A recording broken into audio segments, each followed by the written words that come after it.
Hello, the next interview is with the Lake Country Art Gallery. Welcome everyone. I'll have you introduce yourselves. Hi Stephanie. I'm Petrina McNeill at Lake Country Art Gallery, gallery manager. I've been here 10 years. I work with Wanda. Wanda is the curator. Yes, and we are sitting inside right now at the Lake Country Art Gallery in our current exhibition called On the Eighth Day, featuring the artwork of Christian Bernard Singer and Julie Oakes. And if you look behind us, this way, we are sitting, behind us is a piece by Julie Oakes. And I'm Alison Beaumont. I'm over here in the art house, which is just next door to the art gallery. And I'm here with Pippa. We've actually been, we have not been here for 10 years. We've just been here for 2 months. We recently took over the role of community engagement coordinators. And I'll let Pippa introduce herself too. So I'm Pippa Dean-Veerman, very happy to be here in the art house. And we are making art in response to the shows at the gallery. So this is an active art making and responding place in that we work in tandem with the gallery. Oh, really cool. So not volunteer related, but so that means that the community can come check out the exhibit and then go to the art house to create something themselves, or? Yes. Okay. Yes, we're creating lots of different opportunities for community to come and engage in lots of all ages events and happenings. We welcome anyone Fridays. There's an open art practice 10 until 1 every Friday. So someone who's interested in making art or volunteering or looking at art or anything, that is a solid time that I'll put out right now. Perfect. Thank you. I'm sure there's lots of people listening that will be interested. So let's get into the interview questions. First one, big, broad question, probably to Petrina. Tell me a little bit about your organization. Okay, so the Lake Country Art Gallery has been in existence for just over 10 years now. It's a public art gallery, and so the engagement that the public experiences with the art on the walls is a very key part to what we do. We're unlike a commercial gallery. This isn't a gallery where you come and look at art and think about buying art, except maybe in our fundraising sale, which we'll tell you about later. That's coming up too. And that's something we need lots of volunteers for. I'm wavering off the track a bit here. That wasn't the question I was asked. I'll read you our mandate because it's probably best if I read it. It's on our website, but it is: the Lake Country Art Gallery informs and builds community through enriching and sometimes challenging exhibitions. It offers diverse and inclusive programming and gives space to artists in various artistic practices. It is accessible, engages the local community and beyond, and fulfills its role with a strong contemporary voice. Good. Anyone else want to add anything about the organization before we move on? I think just saying that we're really inclusive. We don't just want artists to come. We want everybody to come, and we want people not just from Lake Country to come. We want to share our enthusiasm for art beyond Lake Country and beyond just people who are interested in art. Great. And broaden that interest in art. I think everybody has an interest, they just don't know it yet.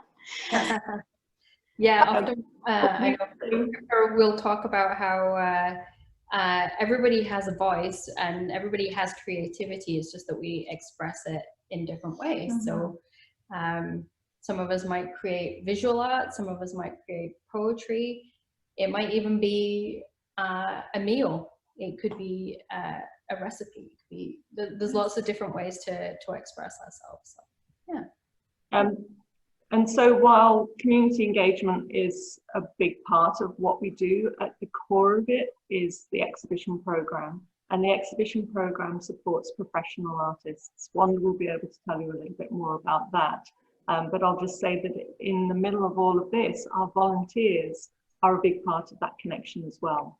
So yeah, so currently the Lake Country Art Gallery has 8 exhibitions a year. 4 of them are community members-based exhibitions, and 4 of them are curated exhibitions. And by curated exhibitions, I mean these are exhibitions that pay Carfax fees to the artists. They are exhibitions that have an exhibition catalog that accompany them, and usually it also involves a guest writer, either locally or out of the valley, to contribute to the exhibition as well. Great, thank you. And how do volunteers, you touched on it a little bit, how do volunteers make an impact on your organization? Well, the volunteers are the people that are present in the gallery the most. They act as the hosts of the gallery while we're busy planning the next exhibition or the next event or the next community engagement item. The volunteers are actually here. They open the gallery, they greet people, they provide interpretive materials that can help visitors navigate their way through the works on the wall or in the space. And that also adds to the community building part of it, because this is a place, it's a public space that people come into. They talk about everything from the art on the walls to they've just taken their pet to the vet down the road and they just want somewhere to go while they're waiting. You know, it can be anything. It is a public space, and it's really important that there is someone here to welcome and greet each person that comes in, and that's what our volunteers do. That's one batch of our volunteers. There are other roles as well. And I think from our perspective in the art house, so we're still developing the programs that we're rolling out, and Pippa already mentioned our Friday art practice, but I think what we're really hoping volunteers will bring some diversity, some experience, and help us see things with a different perspective as well. So we really value how volunteers can help shape the programming that we offer as well. So I think we're really excited to see a whole age range as well of volunteers as well, that, you know, it doesn't have to be always older folks, or like it can be students that are at high school, or students could come across the road from the high school into the art house and help share their love of drawing with younger students or with seniors. So it's a, you know, it will meld many different people together, and the volunteers will have a huge spectrum of different shapes and sizes and, you know, types of people. Great. What types of volunteer opportunities are available right now? So we've got a big project coming up right now, and the exhibition after this is our annual fundraising exhibition. And it's a big installation project, just receiving the work from about 60 artists. Probably about at least 500 pieces will be coming in, and then those pieces all need to be hung on the wall in preparation for the opening. That's an immediate special need right now. Anything you've got coming up? I'm always looking for people who love to paint and fill nail holes. That's always a great thing. As we strike one exhibition before the next one can go up, we're always looking for, you know, people who want to come in and just sort of help out for it. It's just, and it doesn't take long. It takes a few hours just to fill some nail holes around the gallery and then put a quick coat of paint on. It's always welcome too. Good. Are you currently looking for volunteers with specialized skills? We have a number of committees. We have fundraising committees, fund development committees. We have a gardening and maintenance facilities committee. There are many more as well. Those are all probably more specialist needs. General volunteers, as I say, just being here present in the gallery, hosting the gallery. Exhibition, installation and takedown help. Pippa and Alison will tell you their needs because they're forming new programs right as we speak, and they will have very specific needs there. So those specific needs. Is that a cue? Sorry. Okay. Our needs, we would love people to come to the open practice on Fridays who love to practice art in any form whatsoever, and be here making art beside other people to influence one another and share their pleasure and their joy in art making. They could bring, whether they like collage, whether they draw, whether they paint, they could bring those things to the art gallery. With COVID, we have a restricted number of people, but we're starting at 0. So we would love anyone who would love a space to make art and share the creations together to come on the Fridays. And we have programs on the websites if there were people who would like to come and support. Due to COVID, we probably couldn't take drop-in volunteers, but if we had a program with less than the limit of people, having a volunteer helper that was in high school and wanted to volunteer and learn about running studios, they could be learning while they were helping. Sounds like participatory volunteerism. Yes. Yes, very much so. And the sharing and the openness. We would love a creative feeling of creativity in here.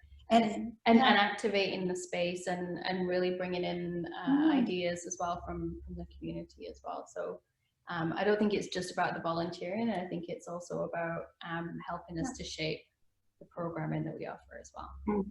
Right.